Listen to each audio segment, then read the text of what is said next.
Здравейте, маняци! Днес ще правим киндер десертче. За целта ще ни трябват 3 яйца, 10 грама какао, ние сложим малко повече, както ние искаме, 60 мл мляко, прясно мляко, 30 грама брашно, цедена сметана, Бак пулвер. Бак пулвер, няма само грешка, и ванилова захар за подслаждане. Така, взимаме яйцата, изкарваме ги. Така, че трябва да ги разделиш на жълто. И сега ще видят. Взимаме яйцата. И обаче трябва да е много внимателно.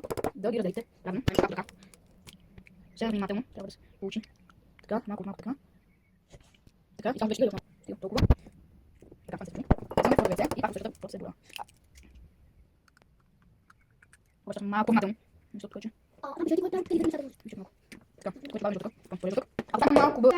И маяци вече се върнахме. Тук трябва да вземем съвсем малко шпетка сол.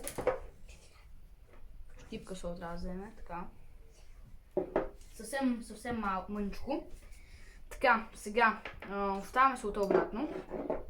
И взимаме какаото. Ние ще сложим 30 грама. Може да сложите по принцип 10. Обаче не го искаме да е по-сладко и сложим повече. Така, една лъжица. Втора лъжица. И факт това е половина, защото на втора сложих мъничко повече. Така. Имаме тук и какаото вече добавено. Взимаме брашно и там, понеже сме сложили в чашата малко повече Ети в тон с брашно. мляко. И ще трябва да сложим с 20 грама повече брашно. Тук сме на 20 грама. 30. Мачовете са. 50. Така. Оставяме брашното настрани и взимаме към 60 мл мляко. Обаче сложихме малко повече, затова сложихме и повече брашно. Изливаме лекичко да не разлееме. Така, трябва да се получи нещо такова сега. После добавяме бак пулвер. И после ще дадем захарта. Така беше. Отваряме захарта и съвсем лекичко слагаме вътре. Цялото.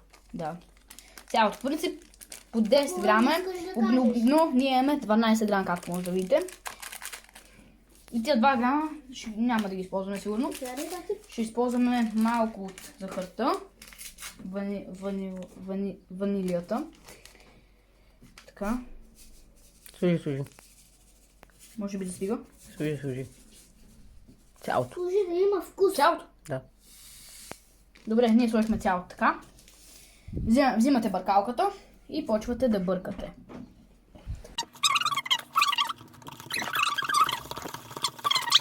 Приятели, и се върнахме. Така изглежда блатът отдолу. Така изглежда крема за сега. И де факто, както е блата, взимаме един нож, така наполовина. Не. Да. Го режа през средата. Добре, или така през средата, или просто го правим наполовина. Да. Така както ще си го режете. Ние ще го режем така. И като го нарежете, взимате този крем и го поставяте тук.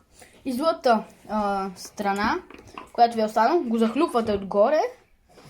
И де факто става един голям киндер десерт, който после разрязвате на по-малки парченца и е готово. Ще ви покажем след малко как ще изглежда. Така, ние отделяме блата от самата тавичка.